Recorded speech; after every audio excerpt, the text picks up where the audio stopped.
Per la serie La parola dell'esperto ho il piacere oggi di presentare un personaggio che secondo me ha un'idea geniale. Ezio Pozzati, già consulente aziendale, uno storico importante dal punto di vista di consulenza delle aziende, ci spiega un pochino la sua idea. Io l'ho capito un po' a grandi linee, mi fa piacere farla capire anche ai nostri ascoltatori. In una sera d'inverno con tanto freddo c'è il più grande taccagno che perde 500 euro. Sono soldi che comunque questa persona non avrebbe mai messo in circolazione. Li trova un buon padre di famiglia e la tentazione di questo signore è quella di portarla al sindaco, perché è una persona onesta, oppure alle forze dell'ordine. Però la storiella sarebbe finita qui e diciamo che se li tiene. Va a casa, ne parla con la sua famiglia, dove sono in 3, e decidono di andare a fare shopping. Arriva il giorno, vanno a fare shopping e comprano 3 paia di scarpe. 3 paia di scarpe a 100 euro l'uno fanno 300 euro. Continuano a fare shopping, comprano 3 maglioni carini, molto belli, 50 euro l'uno, e fanno 150 euro. A questo punto viene anche un po' di fame, perché fa tutto sto shopping, tutto sto movimento, decidono di andare in pizzeria, ordinano 3 pizze, 3 bibite, 3 caffè e se ne vanno anche gli altri 50 euro. Totale 500 euro e fine della storiella. Che cosa ci insegna la storiella? La storiella ci insegna questo. Questa famiglia è andata a fare degli acquisti e ha comperato e ha consumato il denaro per comprare dei prodotti, che poi siano il maglione, le scarpe o quant'altro, non ha importanza, ma hanno comperato dei prodotti. Se questo lei lo espone a 20 milioni di famiglie, sono molte di più, sono 22 milioni e 800 mila circa, che cosa succede? Succede che dovremmo tirar fuori circa 60 milioni di paia di scarpe, 60 milioni di maglioni e così via. È tutta merce che noi non abbiamo, quindi siamo destinati a produrla.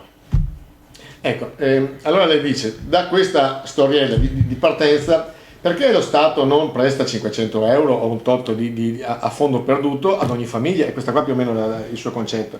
Poi lei mi diceva, invece di prestare 500 euro, lo Stato presta 10.000 euro in una card speciale con dei vincoli. Cioè questa card ha dei vincoli strutturali, nel senso che devi essere consumata entro un anno, ma forse è meglio che la spieghi lei la faccenda.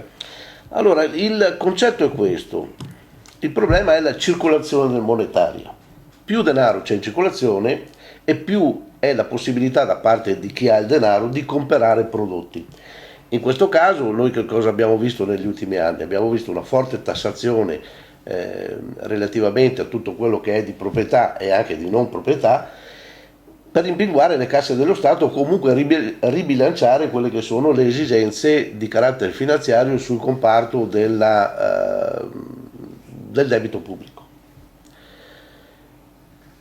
Questa è una abitudine che si è protratta nel tempo da sempre, dove quando le cose non vanno molto bene si tassano i cittadini. Io invece ho pensato una cosa alla rovescia. Quando mai voi avete visto uno Stato che regala dei soldi ai cittadini? Allora, l'idea me l'ha data Richard Cantillon, che è nato circa 300 anni fa e che come pensiero era quello di liberalizzare il discorso della moneta. Cioè tu metti in circolazione moneta e a quel punto lì tutti quanti hanno opportunità di poter comprare qualche cosa. E il Cantillon ha detto, guardate che oltre a questo noi abbiamo anche l'opportunità che per ogni moneta che mettiamo in circolazione esiste un moltiplicatore. Perché? Perché ognuno che spende qualche cosa lascia questo guadagno a quella terza persona, che a sua volta il suo guadagno lo rispende in altre cose e così via. Il moltiplicatore è stato applicato su una teoria di Kahn da parte di John Maynard Keynes ed è riconosciuta in tutto il mondo. Il calcolo per l'Italia è abbastanza veloce, vuol dire che per ogni moneta in circolazione, quindi per ogni euro che noi metteremo in circolazione, questa moneta diventerà 8 volte di più. Quindi lei dice, lo Stato mi presta 10.000 euro, anzi, lei ha parlato diversamente, lo Stato mi regala 10.000 euro e io metto in movimento, perché sono obbligato a spenderli, cioè questi 10.000 euro non li posso mettere a frutto per botto o altre cose, me li devo spendere all'interno dello Stato italiano. Se si può, sì. Le dice, lo Stato mi dà 10.000 euro perché con quei 10.000 euro lì mi girano 8 volte, e quindi lo Stato avrà un ritorno dal punto di vista di tasse, dal punto di vista di IVA. Ecco. L'obiezione quale potrebbe essere? Cioè che lo Stato non ha 10.000 euro, che è moltiplicato per le 22 milioni di famiglie, anzi poi tra l'altro lei diceva di dare 10.000 euro a ogni cittadino o ogni famiglia. Ogni famiglia. Quindi 22 milioni per 10.000 euro è una cifra importante che forse in questo momento qua farebbe raddrizzare i capelli in testa anche quelli come me che non ne hanno. Quindi, ecco. Quindi dov'è che lo Stato non ci perde o non ha problemi per tirarli fuori? Questa è una domanda molto importante, perché premetto subito che il discorso nasce da una richiesta che fanno politici, giornalisti, economisti, eccetera, dove tutte queste persone vorrebbero che si stampasse moneta. Dove sta l'inghippo? L'inghippo sta in questo: la Banca d'Italia non lo può più fare perché abbiamo una moneta unica che è il nostro euro, e chi stampa questa moneta è la BCE. Né la Banca d'Italia né la BCE sono di proprietà dello Stato o degli Stati, quindi nessuno può fare pressioni sulla BCE. Allora uno dice: ma scusa, quali altri mezzi ho per poter mettere in circolazione denaro e creare denaro? Ce n'è uno che si chiama denaro virtuale. Il denaro virtuale lo fai attraverso una carta di credito. Io ci ho messo un nome a questa carta di credito che si chiama Yearly Credit Card, vuol dire che è una carta di credito che si spende in via annuale.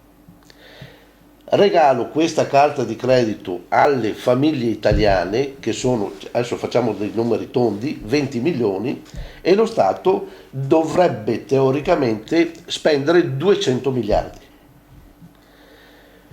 Dove sta la convenienza per lo Stato fare un'operazione di questo genere? L'operazione per lo Stato è conveniente perché? Perché se è vero che 8 volte, cioè data in circolazione monetaria, questa si moltiplica 8 volte, 2 per 8 fa 16, e sono 1.600 miliardi che vanno in circolazione. Questi 1.600 miliardi che vanno in circolazione hanno bisogno di tassazione, quindi l'IVA, le accise e quant'altro. Che differenza c'è tra il suo progetto e un reddito di cittadinanza? Se io do un reddito a qualcuno, diventa una regalia, diventa un assistenzialismo. E l'assistenzialismo, i soldi bisogna tirarli fuori e fare in modo tale che io li possa prelevare da un conto mio Stato. I soldi di Stato non ce l'ha. E quindi è bella sta cosa, molto interessante, ma non è applicabile. Cioè lei dice, i soldi qua dello Stato, 10.000 euro sono virtuali. Perché sono virtuali? Cioè nel senso che se io vado a comprare 10.000 euro li tiro fuori. Per quanto riguarda il discorso delle carte di credito, diventa a tutti gli effetti denaro virtuale. Ma la carta di credito non fa parte della massa monetaria, quindi non è un MM, e contemporaneamente non è un mezzo di pagamento, ma di differimento del pagamento.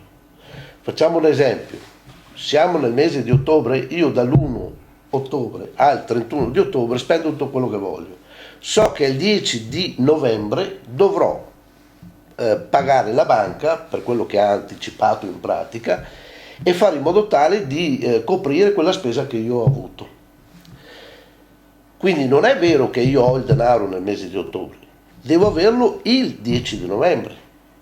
Se questo, la Yearly Credit Card la applico con un certo tipo di considerazione che io ho già studiato, ho già fatto, che cosa succede? Che io questi soldi qua non esistono, però alle aziende arriva denaro. Sì, che è alimentato, dice, dal famoso Moltiplicatore per 8? Dopo viene moltiplicato per 8. Il denaro che non esiste, quindi con la carta di credito, è speso da me, però chi me lo anticipa in pratica, fra virgolette, è la banca. Quindi la banca paga il negoziante, paga il produttore, paga chi deve pagare e io pagherò la banca il giorno 10 del mese successivo. Quindi in questo progetto qua lo Stato ha una parte preponderante, però una parte importante anche sulle banche. Certamente.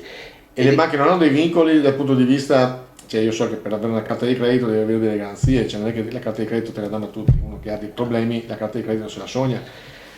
Lei dice invece lo Stato la carta di credito la garantisce a tutti i 20 milioni di Certo. famiglie. Perfetto. Se di questi 20 milioni di famiglie un 30% non ha le caratteristiche, come può lo Stato superare la banca, visto che della banca ha bisogno? Non ha importanza. Questa cosa qua è un regalo che io faccio, che io sia una brava persona o meno. Se arriva il dottor Maggi e mi regala 1000 euro, io al dottor Maggi dico solo grazie, ma se sono una triste persona non importa, sempre grazie dico. Sì. Allo Stato non interessa niente se uno è bravo o non bravo, eccetera. Glielo diamo a tutti. Tutte le famiglie, anche single. Quindi dice, la domanda era più o meno la stessa cosa, però siccome c'è un terzo che è la banca, che sarà quella che poi Sì. operativamente darà i soldi, Certo. virtuali o non virtuali, però se non un negozio da qualche parte vengono fuori. Certo. Il terzo che è la banca di questo progetto qua può non mettere parola oppure avrà anche lei una voce in capitolo? Giusta domanda, giusta osservazione. Allora, se io singola persona vado in banca e chiedo una carta di credito, mi dicono mi fai vedere la dichiarazione dei redditi, eccetera, eccetera. Allo Stato non possono chiedere la dichiarazione dei redditi, dicono sì, si può fare o no, non si può fare. Allora, ammesso e concesso che si possa fare, che cosa succede? Che c'è convenienza anche per le banche e per le società di emissione di carte di credito di questa cosa qua. Perché? Perché la banca, Banco Posta compreso, esce con 200 miliardi, se vogliamo, fra virgolette, a suo tempo, perché non è detto che io debba pagare Stato il 10 del mese successivo, potrò mettermi d'accordo e dire ci vediamo fra 6 mesi, un anno, eccetera, ti compenso con qualcosa, con un tasso di interesse che, siccome poi dopo tutta l'economia gira di qua, si fa presto a fare un po' di conti.